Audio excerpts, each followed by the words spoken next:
Semoga yang subscribe diberikan rezeki melimpah dari jalan tak terduga. Dan yang like komen, dimudahkan jalannya menuju surga di hari akhir nanti.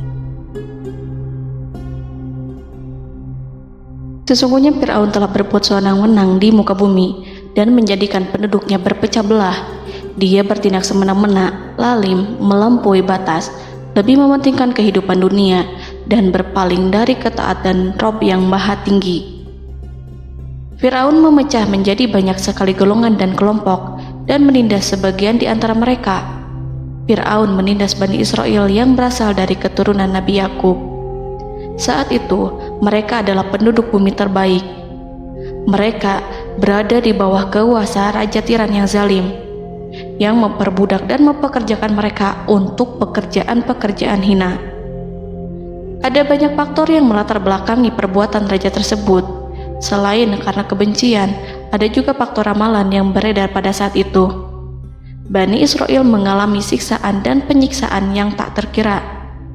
Nabi Musa diutus oleh Allah Subhanahu wa Ta'ala untuk membebaskan Bani Israel, dan telah berulang kali memperingatkan Fir'aun agar membebaskan kaumnya. Namun Fir'aun tetap bersikeras dan menolak. Suatu hari Allah Subhanahu wa Ta'ala memerintahkan Nabi Musa untuk kembali kepada Fir'aun dan menunjukkan mukjizat.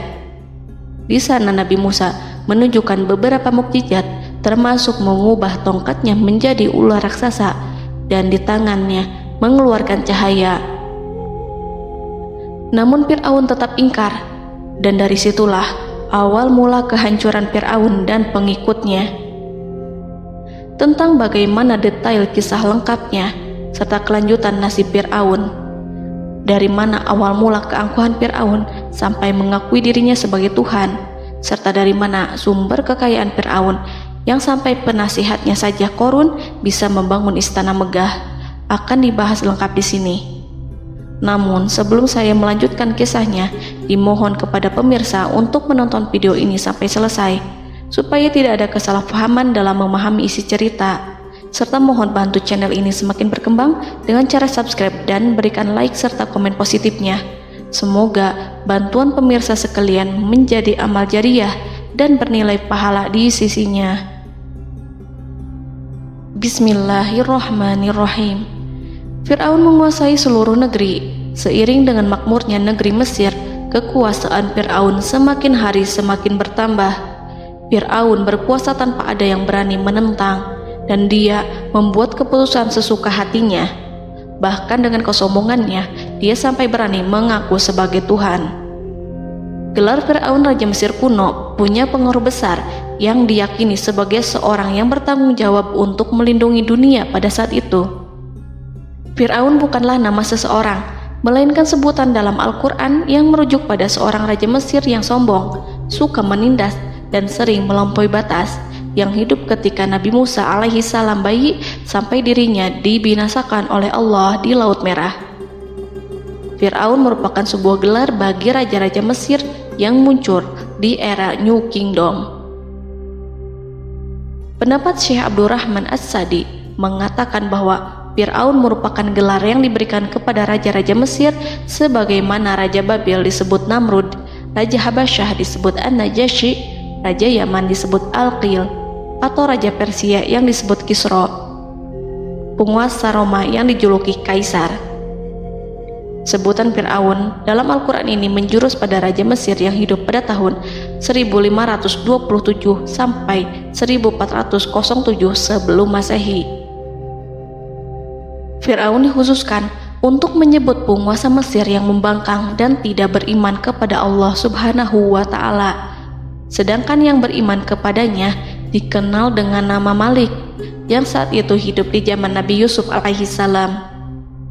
Sebagian ahli sejarah mengatakan bahwa penguasa Mesir pada masa Nabi Yusuf disebut Al-Malik atau Raja, tidak disebut Fir'aun, karena kedua penguasa ini berbeda asal daerahnya.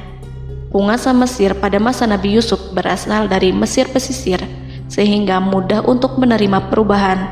Sedangkan Fir'aun pada masa Nabi Musa berasal dari pedalaman Mesir yang mempunyai watak dan karakter keras serta kolot. dan tidak mudah menerima orang-orang di luar kalangan mereka. Dari keterangan di atas dipahami kenapa penguasa Raja Mesir pada masa Nabi Yusuf percaya kepada Nabi Yusuf dan mengikuti agama Nabi Yusuf yaitu Islam, kemudian diikuti oleh rakyatnya. Sebagian ahli sejarah menyamakan Fir'aun dengan Mas'ab ibnu Royan. Ada pula yang menyatakan bahwa Fir'aun anaknya Walid ibnu Mas'ab ibnu Royan dari salah satu kaum Ad. Para Fir'aun Mesir kuno memperoleh kekayaan dan membangun kerajaan mereka yang megah melalui berbagai sumber. Beberapa sumber utama kekayaan dan pembangunan kerajaan Fir'aun adalah sumber daya alam. Mesir kuno diberkati dengan sumber daya alam yang melimpah, termasuk emas, tembaga, dan batu mulia yang ditambang dari wilayah gurun dan lembah. Sungai Nil juga menyediakan tanah yang subur untuk pertanian yang menjadi dasar ekonomi Mesir kuno. Air yang sangat penting ini memungkinkan kota-kota tumbuh di tengah gurun. Lonjakan air dan nutrisi itu mengubah lembah Nil menjadi tanah pertanian yang produktif. Menurut Organisasi Pangan dan Pertanian PBB, petani Mesir kuno adalah salah satu kelompok pertama yang melakukan pertanian dalam skala besar, menanam tanaman makanan seperti gandum, serta tanaman industri seperti rami untuk membuat pakaian. Sungai Nil mengalir ke utara sejauh 4.160 mil dari timur tengah Afrika ke Laut Tengah, yang memberikan Mesir kuno tanah subur dan air untuk irigasi. Untuk memaksimalkan pemanfaatan air Sungai Nil, petani Mesir kuno mengembangkan sistem irigasi cekungan. Mereka membangun jaringan tanggul berbahan tanah untuk membentuk cekungan. Kemudian mereka menggali saluran untuk mengarahkan air banjir ke dalam cekungan, di mana air akan menggenang selama sebulan hingga tanah jenuh dan siap untuk ditanami. Selain itu, Sungai Nil dapat dimanfaatkan untuk mengangkut material proyek-proyek konstruksi. Untuk mendapatkan manfaat dari Sungai Nil, orang yang tinggal di tepi sungainya harus mencari cara mengatasi banjir tahunan sungai ini. Untuk memprediksi apakah mereka akan menghadapi banjir yang bisa mengakibatkan panen buruk, orang Mesir kuno membangun nilometer atau pilar batu dengan tanda menunjukkan tingkat air. Mereka mengembangkan keterampilan dan teknologi baru dari pertanian hingga pembuatan perahu dan kapal. Sungai Nil juga merupakan rute transportasi penting karena memainkan peran sentral dalam peradaban Mesir kuno. Orang Mesir menjadi ahli dalam membangun perahu dan kapal untuk mengangkut berbagai barang, termasuk ternak, sayuran, ikan, roti, dan kayu. Mesir kuno memiliki perdagangan yang berkembang dengan wilayah Afrika Timur dan Tengah serta Mediterania Timur. Perdagangan ini tidak hanya mencakup barang-barang mewah, tetapi juga bahan pangan dan bahan baku. Fir'aun juga memiliki semua tanah di Mesir dan mengumpulkan pajak dari rakyatnya. Raja Fir'aun juga memperlakukan rakyat dengan kejam tanpa belas kasihan. Ia memeras pajak yang tinggi dan menjadikan kaum Bani Israel sebagai budak kerajaan. Mereka juga menerima upeti dari negara-negara yang dikalahkan atau ingin menjaga hubungan baik dengan Mesir. Bahkan Fir'aun juga memiliki proyek konstruksi untuk membangun struktur megah seperti piramida, kuil, dan monumen yang tidak hanya menunjukkan kekuasaan dan kekayaan mereka, tetapi juga berfungsi sebagai pusat administrasi dan agama. Proyek-proyek ini seringkali menggunakan tenaga kerja dari rakyat yang bekerja selama musim banjir. Kekayaan dan kerajaan megah Fir'aun merupakan hasil dari pengelolaan sumber daya yang efisien, eksploitasi sumber daya alam, dan kebijakan ekonomi yang cerdas. Ini semua mencerminkan kemajuan teknologi, organisasi sosial, dan kekuatan politik Mesir kuno. Kekayaan para Fir'aun Mesir kuno memang sangat luar biasa dan telah menjadi topik penelitian dan kekaguman selama berabad-abad. Fir'aun juga dikenal karena kehidupan mewah mereka. Sebagai penguasa Mesir kuno, Fir'aun hidup dengan kekayaan dan kemewahan yang hampir tak terbayangkan, yang mencerminkan kekuasaan dan status mereka. Mereka menghiasi diri mereka dengan aksesoris yang rumit dan gemerlap, serta mengenakan simbol otoritas dan kekuasaan tradisional. Dan Allah memberikan kepada Fir'aun berupa istizratuhul afiyah, yakni hidup sekian lama tanpa pernah merasakan sakit. Allah Subhanahu wa Ta'ala mengaruniai Fir'aun untuk bisa hidup selama 400 tahun tanpa sakit. Tentu hal tersebut sudah menjadi kehendak Allah Subhanahu wa Ta'ala, maka tidak ada satupun manusia yang bisa menghalangi, bahkan bagi seorang Fir'aun sekalipun yang terkenal dengan kezalimannya. Namun dengan karunia-Nya yang diberikan Allah tersebut bukannya menjadikan Fir'aun sebagai manusia yang bersyukur, tetapi malah membangkitkan kesombongan dan kesesataannya. Dan puncak kesombongan Fir'aun juga dicatat Al-Quran sebagai penguasa tangan besi dan manusia yang pernah mengaku Tuhan. Aku adalah Tuhan kalian yang maha tinggi. Quran Surat An-Najiat ayat 24. Fir'aun hidup selama 446 tahun. Selama hidupnya, Fir'aun memiliki tubuh yang sehat dan bugar tanpa pernah mengalami sakit, meski hanya berupa pusing atau flu sekalipun. Fir'aun bahkan tidak pernah merasakan kelelahan. Fir'aun tidak pernah merasakan perihnya lapar, kerongkongannya tidak pernah tersentuh panasnya dahaga.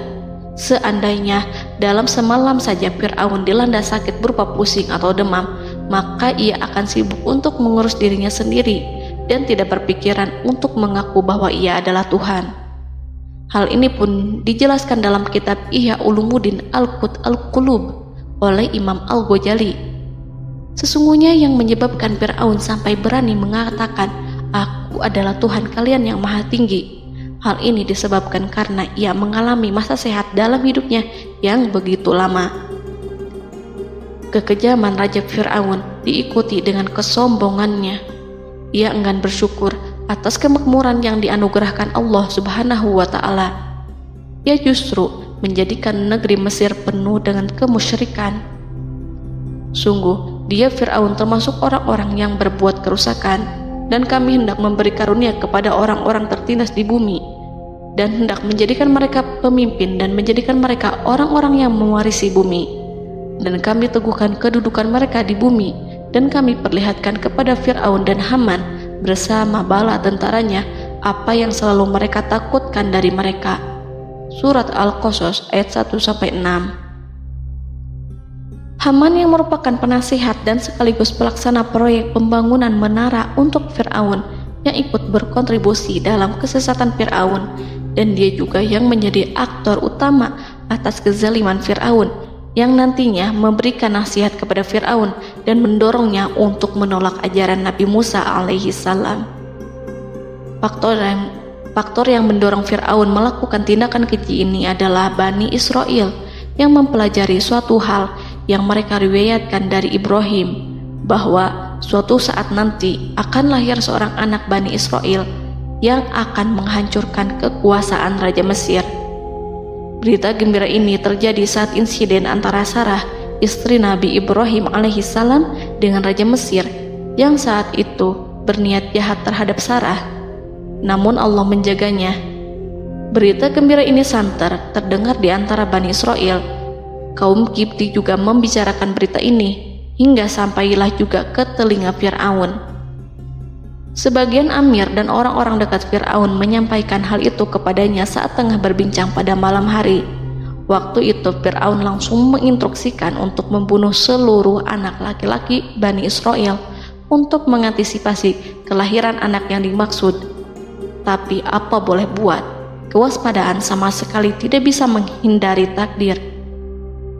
Suatu ketika Fir'aun bermimpi seakan-akan api datang dari arah Baitul Maqdis lalu membakar semua rumah Mesir dan seluruh kaum Kipti. Namun, api tersebut tidak membahayakan Bani Israel. Saat bangun, Fir'aun merasa takut oleh mimpi itu. Ia kemudian mengumpulkan seluruh paranormal dan tukang sihir.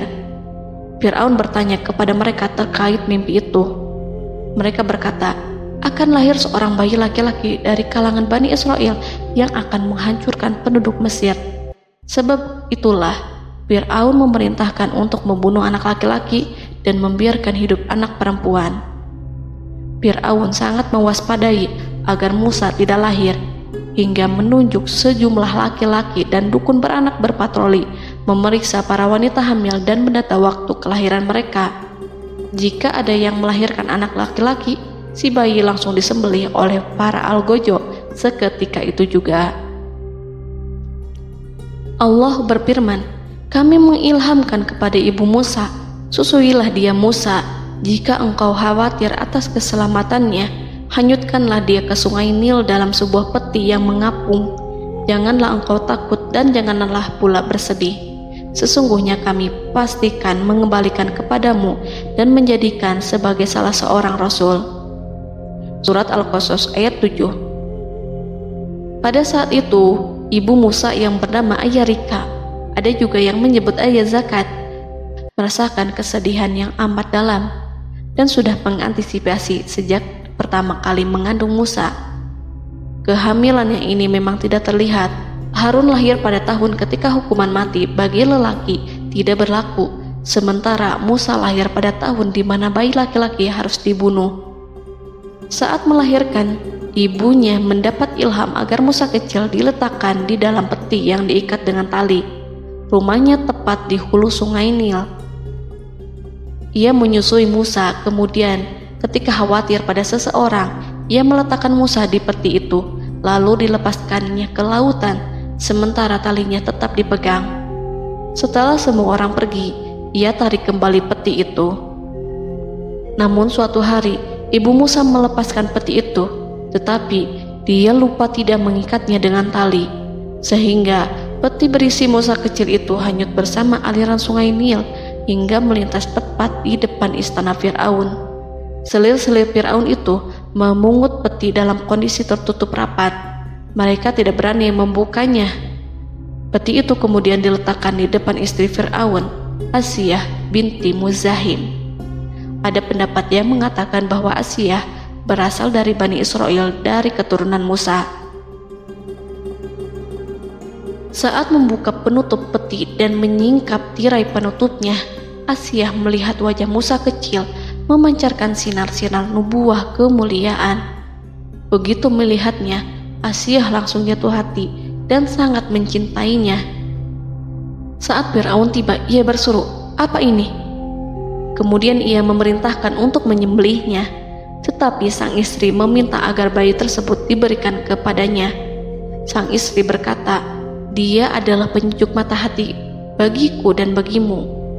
Fir'aun menimpali, "Iya, bagimu, tapi bagiku tidak. Aku tidak memerlukan bayi itu."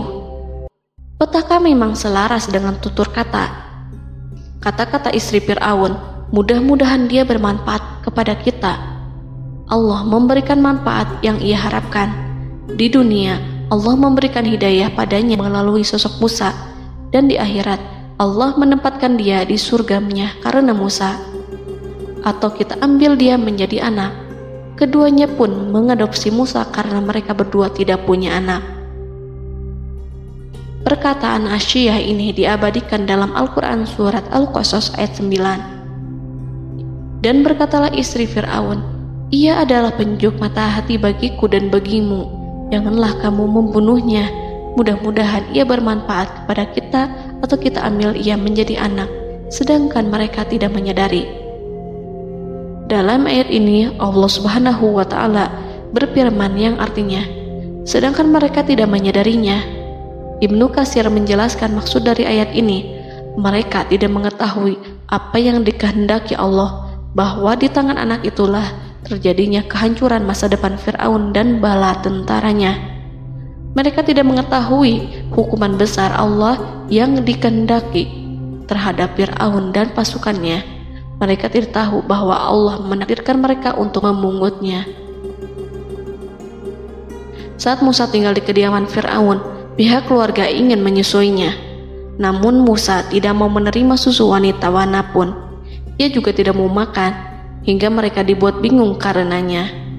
Mereka berusaha sebisanya untuk memberi Musa makan, namun Musa tidak mau. Seperti yang Allah sampaikan dalam surat Al-Qasas ayat 12. dan kami cegah dia Musa menyusu kepada perempuan-perempuan yang menyusuinya sebelum itu. Mereka kemudian mengirim Musa bersama para dukun beranak dan sejumlah wanita ke pasar. Mungkin Musa mau menyusu pada seorang wanita di sana. Saat semua orang berdiri di hadapan Musa, saudari Musa melihatnya. Ia tak memperlihatkan sikap seakan-akan mengenal bayi yang sebenarnya adalah adiknya. Mereka kemudian pergi bersama saudari Musa itu ke kediaman Musa. Musa kecil kemudian digendong ibunya untuk menyusui bayi itu. Bayi yang tidak lain adalah anaknya sendiri, langsung menyusu dengan lahap. Melihat hal itu, mereka merasa sangat puas dan gembira.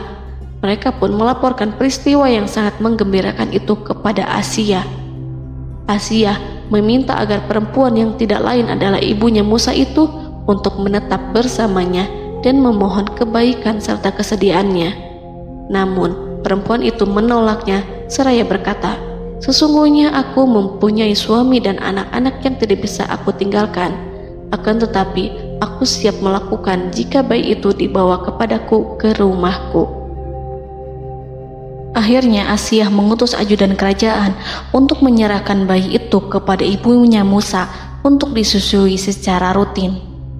Asia kemudian memberikan berbagai macam fasilitas kepada ibu Musa berupa biaya nafkah sehari-hari, pakaian-pakaian bagus, dan beberapa hadiah istimewa yang lainnya sebagai kompensasi upah menyusui bayi itu. Akhirnya Musa kecil kembali ke pangkuan ibunya dan berada di bawah asuhannya. Allah telah menyatukan kembali bayi yang bernama Musa itu dengan ibunya sendiri. Fir'aun tidak akan menyangka jika Allah telah mempersiapkan sesuatu yang besar lewat kehadiran Musa kecil di kerajaannya. Sang raja bengis lagi terpedaya oleh banyaknya pasukan yang dimiliki, kekuasaan, dan luasnya kerajaan yang maha agung yang tak terkalahkan, dan takdirnya tak bisa ditentang. Allah telah memutuskan bahwa bayi itu yang dia dan pengikutnya waspadai keberadaannya itu hingga dengan bengis membunuh banyak sekali nyawa yang tak terhitung jumlahnya. Padahal anak tersebut justru tumbuh dewasa di kediamannya, di atas kasurnya, memakan makanannya dan meminum yang ada di rumahnya. Fir'aun sendiri justru mengadopsi dan merawat serta mengasuhnya tanpa menyadari rahasia besar di balik itu. Anak itu yang membuatnya binasa di dunia dan akhirat karena menentang kebenaran yang nyata yang ia sampaikan kepadanya. Nabi Musa tumbuh dan hidup sebagai salah seorang dari keluarga kerajaan hingga mencapai usia dewasanya, di mana ia memperoleh asuhan dan pendidikan sesuai dengan tradisi istana. Allah Subhanahu wa Ta'ala mengaruniakannya hikmah dan pengetahuan sebagai persiapan tugas kenabian dan risalah yang diwahyukan kepadanya. Musa tumbuh menjadi seorang pemuda yang mempunyai fisik dan akhlak yang kuat. Allah anugerahkan kepada Musa kesempurnaan tubuh dan kekuatan jasmani. Musa juga menyadari bahwa dia hanyalah anak angkat. Tidak setetes pun darah Fir'aun mengalir padanya, dan bahwa ia keturunan Bani Israel yang ditindas dan diperlakukan sewenang-wenang oleh Fir'aun dan kaumnya. Maka dia berjanji kepada dirinya sendiri akan menjadi pembela bagi kaum-kaum yang lemah yang tertindas. Kekuatan fisik Nabi Musa memang tidak bisa diragukan. Itu terbukti pada saat Nabi Musa mampu mengangkat batu penutup sumur seorang diri, padahal batu itu hanya bisa diangkat oleh 10 orang laki-laki. Peristiwa kedua saat perkelahian antara Bani Israel dan orang Kipti atau kaumnya Fir'aun, suku asli Mesir. Saat orang Israel meminta pertolongan kepada Musa untuk mengalahkan orang Kipti, Musa menghampiri orang Kipti tersebut. Dengan tangan terkepal, Musa meninju orang Kipti dan matilah musuhnya itu. Orang Kipti hanya mati karena pukulan itu. Musa tidak sengaja dan tidak bermaksud untuk membunuh orang Kipti. Musa hanya berniat membuatnya jera. Dan karena peristiwa itulah Nabi Musa pergi meninggalkan Mesir karena Musa takut terhadap Fir'aun dan tentaranya yang akan membunuhnya. Karena jika mereka tahu bahwa Musa membunuh orang Kipti demi membela salah seorang Bani Israel, akan membuat Fir'aun dan pengikutnya mencurigai bahwa Musa memang berasal dari Bani Israel, dan pada akhirnya akan memicu sebuah permasalahan besar. Dan pada waktu yang sudah ditentukan oleh Allah, sekitar 10 tahun Nabi Musa meninggalkan Mesir. Pada akhirnya Allah mengamanahkan dia sebagai seorang Rasul. Allah anugerahkan kepadanya hikmah kenabian dan pengetahuan di usia 40 tahun. Allah perintahkan Musa kembali ke Mesir untuk menghadapi Fir'aun dan mengajak dia mengakui Tuhan semesta alam. Tugas ini penuh dengan bahaya, mungkin bisa membuat Musa kehilangan nyawa, tetapi menuruti perintah Allah itu mutlak baginya. Ditemani oleh saudaranya Harun untuk membantunya membenarkan perkataannya. Lidah Musa cedal karena bara api yang pernah diletakkan di lidahnya saat Fir'aun hendak menguji akalnya setelah menarik jingat Fir'aun hingga berdarah. Fir'aun bermaksud untuk membunuhnya. Asyah mengkhawatirkan Musa lalu berkata, dia masih kecil. Fir'aun kemudian menguji Musa dengan meletakkan buah dan bara api di hadapannya. Musa kecil hendak bermaksud meraih buah-buahan, tetapi tangannya dialihkan oleh malaikat. Lalu Musa mengambil bara api dan ia letakkan di lidahnya. Lidahnya cedal karena bara api ini. Musa meminta kepada Allah agar kekakuan yang ada di lidahnya dihilangkan sebagian, sebatas agar kata-katanya bisa dipahami, dan tidak meminta untuk dihilangkan secara total, karena para rasul hanya meminta sebatas yang diperlukan. Pergilah kamu kepada Fir'aun, karena dia benar-benar telah melampaui batas, maka berbicaralah kamu berdua kepadanya dengan kata-kata yang lemah lembut. Mudah-mudahan dia sadar atau takut. Quran Surat Toha ayat 42-43. Ini merupakan sifat santun dan kasih sayang serta rahmat Allah terhadap makhluknya, meski Allah mengetahui kekafiran dan kesewenang-wenangan dan kesombongan Fir'aun. Bersama Harun, Musa mendatangi Fir'aun setelah menemui beberapa rintangan yang lazim ketika akan menemui raja pada waktu itu. Pertemuan Musa dan Harun juga dihadiri oleh beberapa anggota pemerintahan dan penasihat. Bertanyalah Fir'aun kepada mereka berdua, siapakah kalian berdua ini? Musa menjawab, kami Musa dan Harun adalah pesuruh Allah agar kamu membebaskan Bani Israel dari perbudakan dan penindasanmu dan menyerahkan mereka kepada kami agar mereka menyembah kepada Allah dengan leluasa dan menghindari siksaanmu. Fir'aun segera mengenal Musa dan berkata kepadanya, bukankah engkau Musa yang sudah kami asuh sejak bayimu dan kami asuh dalam istana sampai usia remajamu dan mendapat pendidikan serta pengajaran yang menjadikan engkau pandai? Dan bukankah engkau yang melakukan pembunuhan terhadap diri daripada seorang dari golongan kami? Sudahkah engkau lupa terhadap itu semua dan tak ingat akan jasa kami kepadamu?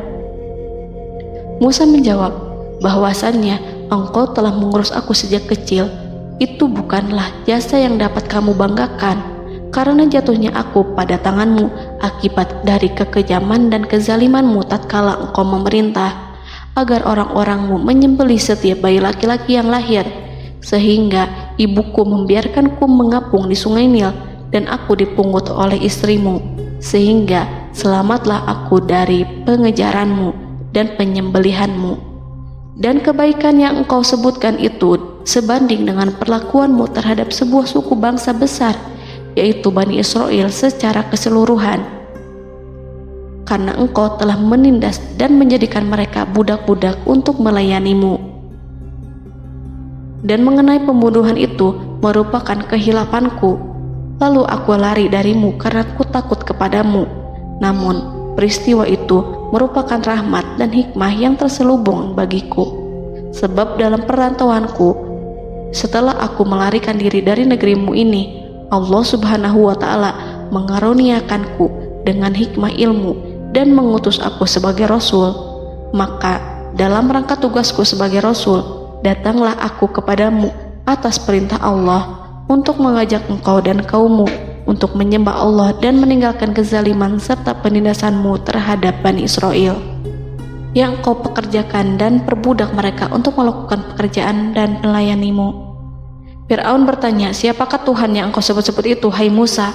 Adakah Tuhan di atas bumi ini selain aku yang patut disembah dan dipuja? Musa menjawab, iya, yaitu Tuhanmu dan Tuhan nenek moyangmu serta Tuhan alam semesta.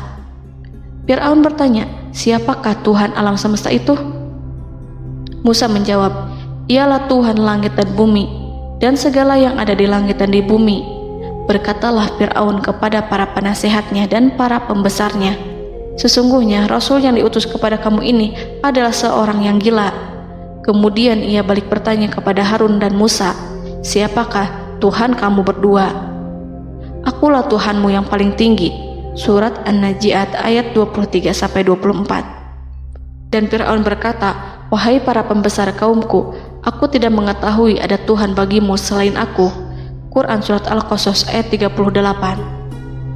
Fir'aun menentang, padahal ia tahu bahwa ia adalah hamba yang diatur dan Allah lah yang menciptakan dan memberi bentuk rupa, dan mereka mengingkarinya karena kezaliman dan kesombongannya, padahal hati mereka meyakini kebenarannya. Maka perhatikanlah bagaimana kesudahan orang-orang yang berbuat kerusakan. Quran Surat An-Naml ayat 14. Fir'aun beralih memakai kekuasaan dan wibawa yang ia miliki. Fir'aun berkata, jika engkau menyembah Tuhan selain aku akan memasukkanmu ke dalam penjara. Musa berkata, apakah engkau akan melakukan itu sekalipun aku tunjukkan kepadamu suatu bukti yang nyata? Fir'aun menjawab, tunjukkanlah sesuatu yang nyata itu. Maka Musa melemparkan tongkatnya. Tiba-tiba tongkat itu menjadi ular besar, dan Musa mengeluarkan tangan dari dalam bajunya. Tiba-tiba tangan itu menjadi putih bercahaya. Saking ketakutannya hingga membuat Fir'aun terkena diare. Dalam sehari lebih dari 40 kali buang air. Namun Fir'aun sebagai raja yang mengaku Tuhan tentu tidak akan begitu saja menyerah kepada Musa, walaupun telah diperlihatkan 2 mukjizat. Bahkan Fir'aun berkata kepada kaumnya yang dikhawatirkan terpengaruh oleh mukjizat Musa, bahwa apa yang dilakukan Musa merupakan sihir, dan Musa Harun adalah ahli sihir yang datang dengan maksud menguasai Mesir. Salah satu penasehatnya, yaitu Haman, mengusulkan agar mengumpulkan semua ahli sihir dari berbagai penjuru kerajaan untuk bertanding mematahkan sihir Musa, yang tanpa pikir panjang Fir'aun setujui. Fir'aun pun berkata kepada Musa, apa yang kau bawa ini adalah sihir. Kami akan melawanmu dengan sihir yang sama.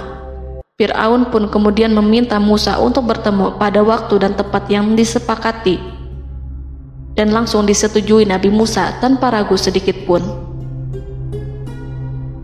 Inilah salah satu tujuan terbesar Musa untuk memperlihatkan ayat-ayat hujah dan bukti-bukti nyata Allah di hadapan halayak ramai. Dengan berbekal pertolongan Allah, Musa yakin akan menang melawan para ahli sihir itu. Maka pada waktu yang sudah ditetapkan, yakni pada permulaan hari, saat cahaya matahari mulai terik menyengat, sehingga kebenaran akan terlihat terlebih jelas dan nyata, orang-orang berbondong-bondong menuju tempat yang sudah ditentukan untuk melihat pertandingan sihir yang sudah dihadiri ribuan tukang sihir. Menurut Muhammad bin Ka'ab, mereka berjumlah 80.000 ahli sihir. Mereka sudah dijanjikan hadiah dan uang yang besar jika berhasil mengalahkan Musa. Para penyihir istana berkata, wahai Musa, apakah engkau yang mau lebih dahulu ataukah kami? Musa menjawab, silahkan kalian lebih dahulu. Maka ketika tali-tali dan tongkat-tongkat ahli sihir dilemparkan, tiba-tiba berubah menjadi seakan-akan ia merayap cepat karena sihir mereka. Ada rasa takut yang menyelimuti hati Musa, takut jika orang-orang terkena fitnah sihir dan tipu daya mereka. Namun Allah langsung menguatkan Musa dan berkata yang diabadikan dalam Quran Surat Toha ayat 65-69, janganlah engkau takut, sungguh engkaulah yang unggul, dan lemparkanlah apa yang ada di tangan kananmu, niscaya ia akan membuat. Apa yang mereka buat itu hanyalah tipu daya tukang sihir belaka, dan tidak akan menang tukang sihir itu dari manapun ia datang. Saat Musa melemparkan tongkat, tongkat itu berubah menjadi ular besar yang memiliki kaki, berleher besar, dan bentuk yang menakutkan, hingga semua orang lari dan menjauh. Ular itu kemudian menelan tali-tali para tukang sihir dengan satu persatu dengan gerakan super cepat. Semua orang melihatnya dengan penuh keheranan, sementara para tukang sihir mereka tercengang dan bingung kala melihatnya. Mereka melihat sesuatu yang sama sekali tidak pernah terlintas di benaknya dan juga berada di luar bidang yang mereka kuasai. Saat itulah mereka tahu pasti bahwa yang mereka lihat itu bukanlah sihir, sulap, khayalan ilusi ataupun kebohongan semata, tetapi sebuah kebenaran yang hanya bisa dilakukan oleh Yang Maha Benar, yang mengutus mukjizat tersebut dengan benar. Allah menyingkap tabir kelalaian dari hati mereka, menyinarinya dengan petunjuk yang Ia ciptakan dan menyingkirkan gumpalan keras di hatinya. Mereka segera bertaubat dan tunduk sujud kepadanya. Dengan lantang mereka mengatakan kepada semua yang hadir tanpa memperdulikan hukuman ataupun siksaan apapun, "Kami beriman kepada Rob seluruh alam, yaitu Tuhannya Musa dan Harun." Fir'aun yang congkak dan sombong tentu sangat marah dengan apa yang disaksikannya itu. Ketika melihat ahli-ahli sihirnya begitu cepat menyerah dan mengakui kekalahan kepada Musa, bahkan menyatakan beriman kepada Tuhan Musa dan Harun. Tindakan itu dianggapnya sebagai pelanggaran terhadap kekuasaannya dan penentangan terhadap ketuhanannya dan merupakan tamparan bagi kewibawaannya. Fir'aun berkata kepada mereka, "Apakah kalian telah beriman kepada Musa sebelum aku memberi izin? Kenapa kalian tidak terlebih dahulu bermusyawarah kepadaku sebelum melakukan tindakan keji di hadapan rakyatku ini? Dia itu pemimpinmu yang mengajarkanmu sihir, dan bukankah ini adalah persengkongkolanmu terhadapku? Musa dapat mengalahkan kamu sebab ia mungkin merupakan guru dan pembesar yang mengajari sihir kepadamu, dan kamu telah mengaturnya, dan sandiwaramu ini tak akan kubiarkan. Akan kupotong tangan dan kakimu secara bersilang, dan sungguh aku akan salib kamu pada pangkal pohon kurma sebagai balasan dan hukuman atas pengkhianatanmu ini." Walaupun melihat langsung kebenarannya, Fir'aun tetap tidak percaya. Dia tidak suka keyakinan para penyihir terhadap Musa. Para penyihir itu yang telah mengakui keimanan mereka kepada Allah tak merasa gentar ataupun takut, karena ketika para tukang sihir itu sujud, mereka melihat rumah dan istana-istana di surga yang telah dipersiapkan untuk mereka. Semuanya dirias untuk menyambut kedatangan mereka. Karena itu, mereka tidak peduli dengan ancaman Fir'aun. Setelah peristiwa kekalahan penyihir Fir'aun dengan mukjizat Nabi Musa itu, Fir'aun serta penasihat dan para pembesarnya, termasuk Haman, merencanakan penindasan yang lebih kejam untuk kaum Bani Israel dan merencanakan pembunuhan terhadap Nabi Musa. Fir'aun khawatir jika gerakan Musa tidak dipatahkan akan mengancam kerajaan dan kewibawaannya yang mengaku sebagai Tuhan. Walaupun sudah diingatkan oleh orang mukmin dari kalangan keluarga Fir'aun agar tidak membunuh Nabi Musa dan menyeru kembali menuju jalan yang benar dan mengingatkan kepada akibat yang buruk yang akan didapati nanti, namun Fir'aun dan penasihatnya tetap berada pada kesesatan.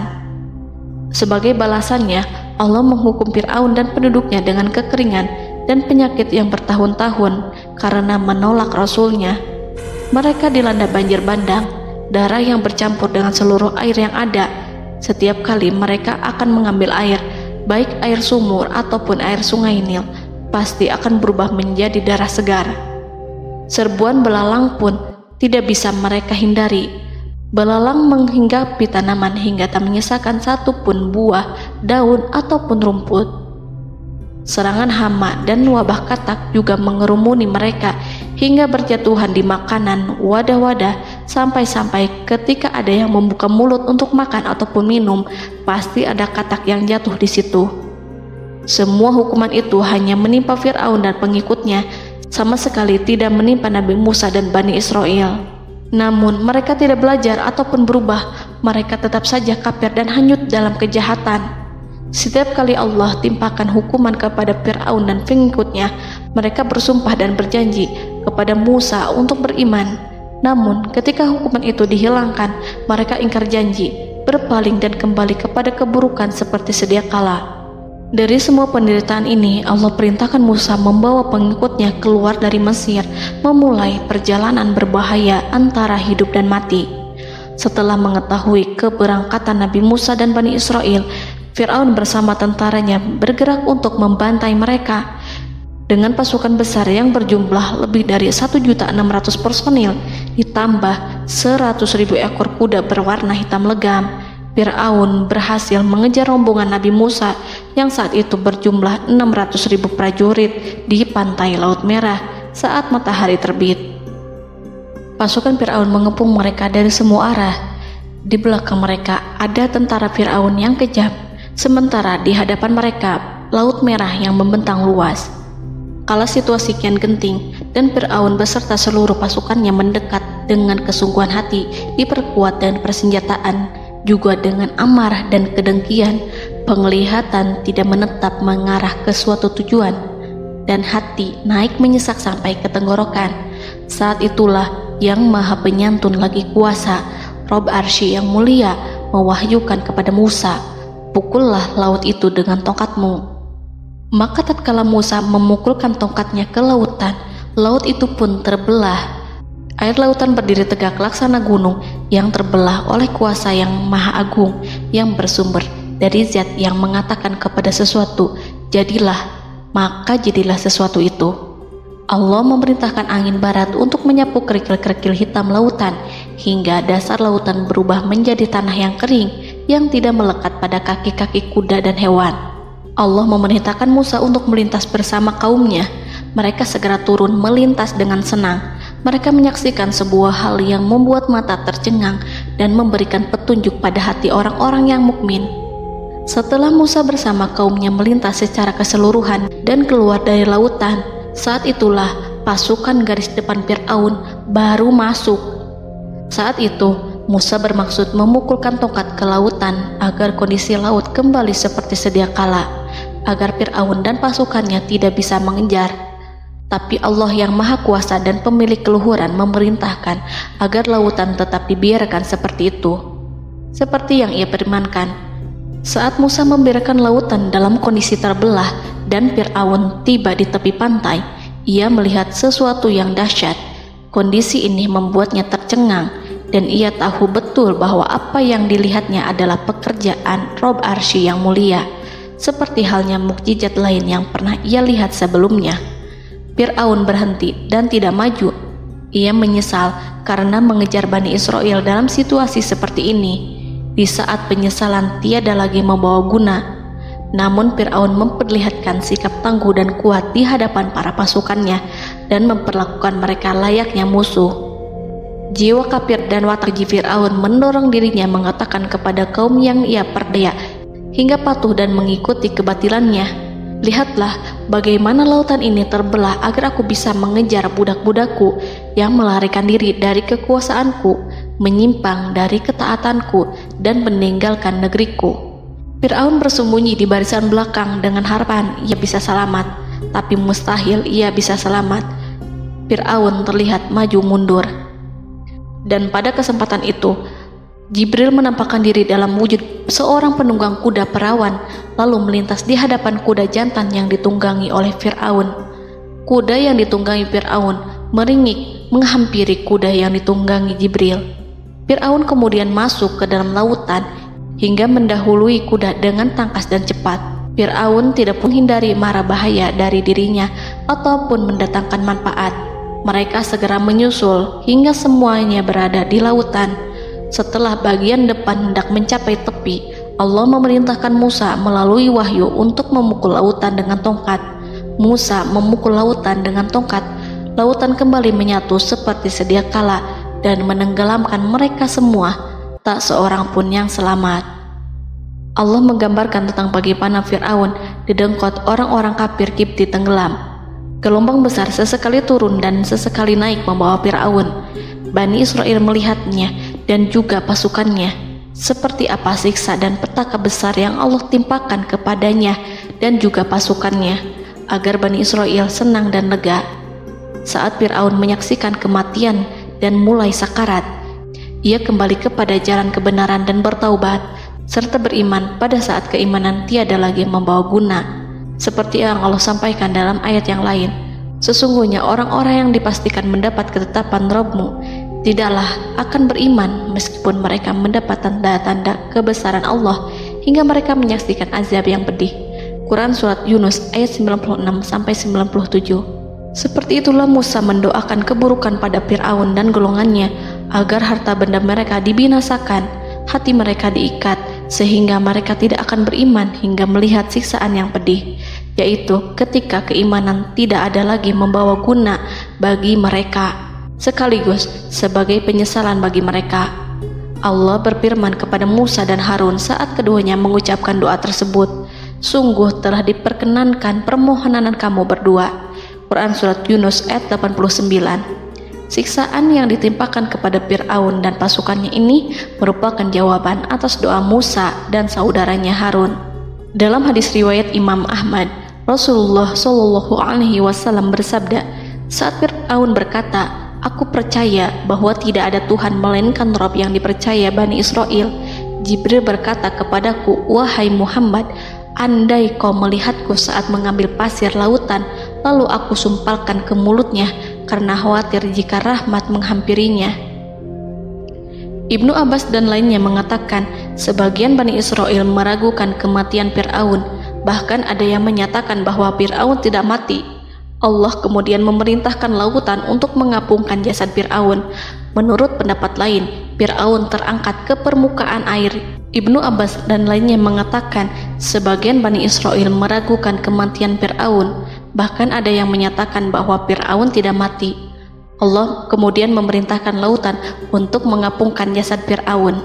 Maka pada hari ini kami selamatkan jasadmu, yaitu dengan mengenakan baju perang yang dengannya kau dikenali, agar engkau dapat menjadi pelajaran bagi orang-orang yang datang setelahmu, yaitu agar kau menjadi bukti bagi Bani Israel atas kekuasaan Allah yang membinasakan Fir'aun. Karena itu, sebagian salaf membaca, kemungkinan yang dimaksud adalah kami menyelamatkan jasadmu beserta baju perangmu agar kau menjadi pelajaran bagi orang-orang setelahmu dari kalangan Bani Israel, dan mereka tahu bahwa kau telah binasa. Wallahu a'lam.